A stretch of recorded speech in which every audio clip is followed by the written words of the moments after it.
வணக்கம். நெல்லையில நடக்கிற புத்தக திருவிழாக்கு குடும்பத்தோட வந்திருக்கோம். சரி, குழந்தைங்களுக்கு ஏதாவது புத்தகம் வாங்கி தரலாம் அப்படின்னு இயல்வகை பதிப்பகத்துக்குள்ள போனா அங்க ஏகப்பட்ட புத்தகம் குழந்தைங்களுக்குன்னு இருந்துச்சு.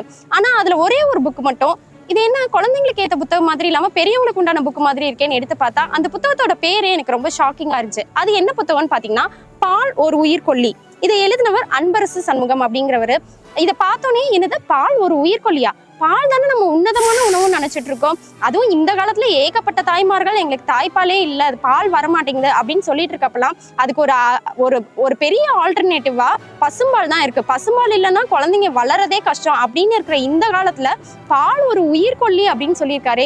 இவர் என்னதான் சொல்ல வராரு அப்படின்னு இந்த புத்தகத்தை வாங்கி படிச்சு பார்த்தா இதுல நிறைய விஷயங்கள் நமக்கு ரொம்பவே அதிர்ச்சிகரமான தகவல்களா தான் இருக்கு. ஏன்னா இதுல என்ன சொல்றாங்கன்னா, இப்போயுமே நம்ம வயசானவங்க எல்லாம் எலும்பு தேஞ்சு கால் வலிக்குது மூட்டு வலிக்குது அப்படின்னா சொல்றப்ப நம்ம என்ன சொல்லுவோம், பால் நிறைய குடிங்க, அதுல கால்சியம் அதிகமா இருக்கு, அதனால உங்களுக்கு எலும்பெல்லாம் நல்லா ஸ்ட்ராங் ஆகி உங்களுக்கு மூட்டு வலிலாம் சரியாகும் அப்படின்னு தானே நம்ம சொல்லிட்டு இருக்கோம். ஆனா இந்த புத்தகத்துல என்ன சொல்றாங்கன்னா, ஆஸ்டியோபோரோசிஸ் அப்படிங்கிற எலும்பு தேய்மான நோய் வரதுக்கு உண்டான காரணமே நீங்க குடிக்கிற அந்த பால் தான் சொல்றாங்க. அதுக்கு அவங்க என்ன காரணம் சொல்றாங்கன்னா, பால்ல உள்ள புரதச்சத்து நம்ம உடம்பால ஜீரணிக்கவே முடியாது. அப்ப அந்த ஜீரணமாகாத புரதச்சத்தை உடம்பு கழிவா வெளியேற்றப்ப அது கூடவே சேர்ந்து கால்சியமும் வெளியேறும். அப்படி அதிகப்படியான புரதத்தை வெளியேற்றதுக்காக கால்சியமும் சேர்ந்து வெளியேறப்ப எலும்புல படிஞ்சு இருக்கிற அந்த கால்சியத்தையும் சேர்த்துதான் நம்ம உடம்பு வெளியேற்றுது. அதனாலதான் எலும்பு தேய்மானம் ஆஸ்டியோபோரோசிஸ் நோய் அப்படிங்கிற நோயே உருவாகுது. ஸோ ஆஸ்டியோபோரோசிஸ்க்கு உண்டான சொல்யூஷன் பால் இல்லைங்க, அதோட காஸ் தான் பால் அப்படிங்கிற ஒரு ஷாக்கிங்கான உண்மையை நமக்கு இந்த புத்தகத்துல சொல்லியிருக்காங்க. அதே மாதிரி அப்படி வெளியேற கால்சியம் நம்மளோட அந்த எக்ஸ்கிரேட்டரி சிஸ்டம், சிறுநீரக குழாய் இதுலலாம் படிஞ்சு கிட்னி ஸ்டோன்ஸ் வரதுக்கும் ஒரு முக்கியமான காரணம் பால் தான் அப்படிங்கிறாங்க. 1930 ஒரு ஆராய்ச்சி பண்ணியிருக்காங்க பாலை பத்தி. அந்த ஆராய்ச்சியில என்ன சொல்றாங்கன்னா, 50க்கும் மேற்பட்ட நோய்களை மிகப்பெரிய நோய்களை உருவாக்குறதுக்கு பால் ஒரு முக்கியமான காரணம் அப்படின்னு சொல்லியிருக்காங்க.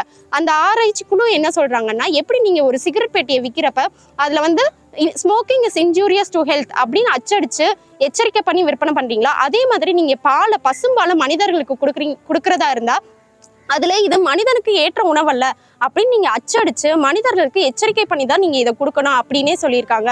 50க்கும் மேற்பட்ட நோய்களை உருவாக்கக்கூடிய இந்த பாலை தான் நம்ம குழந்தைங்களுக்கு ஸ்கூல் போறப்ப நீ சாப்பாடு சாப்பிட்றியோ இல்லையோ அட்லீஸ்ட் ஒரு டம்ளர் பாலாவது குடிச்சுப்போன்னு சொல்லி நம்ம கொடுத்துக்கிட்டு இருக்கோம். ஆனா இதுல என்னெல்லாம் சொல்றாங்கன்னா, பால்ல உள்ள கேசின் அப்படிங்கிற அந்த புரதச்சத்து ஜீரணமே ஆக முடியாது. இதனால 1930 குழந்தைங்க பூப்படைகிற வயசு 17 இருந்திருக்கு. 1970களில் 15 ஆயிருக்கு, 13 ஆயிருக்கு. இப்ப நம்மளோட நம்ம எடுத்துக்கிற பாலோட அளவு கூட என்ன ஆகுனா, இப்ப 10 வயசுலயே பூப்படைகிறாங்க. நம்ம நினைச்சிட்டு இருக்கோம் இப்பெல்லாம் சீக்கிரம் பிள்ளைங்க ஏஜ் அட்டன் பண்றதுக்கு அந்த பிராய்லர் கோழி சாப்பிட்றது, சிக்கன், நம்ம ஃபாஸ்ட் ஃபுட் கல்ச்சர் இப்படிலாம் நம்ம நினைச்சிருக்கோம். பாலை கொஞ்சம் கூட நல்லா ரிலேட் பண்ணி பார்த்ததே கிடையாது. ஆனா இதுல என்ன சொல்றாங்கன்னா, பால்ல இருக்கிற அந்த அதிகப்படியான growth ஹார்மோன், ஒரு கண்ணுக்குட்டியோட வளர்ச்சிக்கு எவ்வளவு growth ஹார்மோன் தேவை, அதுவும் நம்ம மனிதர்களோட வளர்ச்சிக்கும் தேவையான growth ஹார்மோனும் ஒன்னா. அப்ப அதனாலதான் குழந்தைங்க சீக்கிரமா வளர்ச்சியோட இருந்து சீக்கிரமா பூ பெய்டுறாங்க.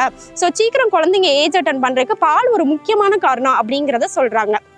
அதே மாதிரி பால்ல உள்ள கேலக்டோஸ் அப்படிங்கிற மாவுச்சத்து நம்ம உடம்பால ஜீரணம் பண்ண முடியாம அந்த கேலக்டோஸ் நம்ம கண்ணில் உள்ள லென்ஸை தாக்கி கேட்டராக்ட் அப்படிங்கிற நோய் வர்றதுக்கு ஒரு முக்கியமான காரணமா இருக்குன்னு சொல்றாங்க.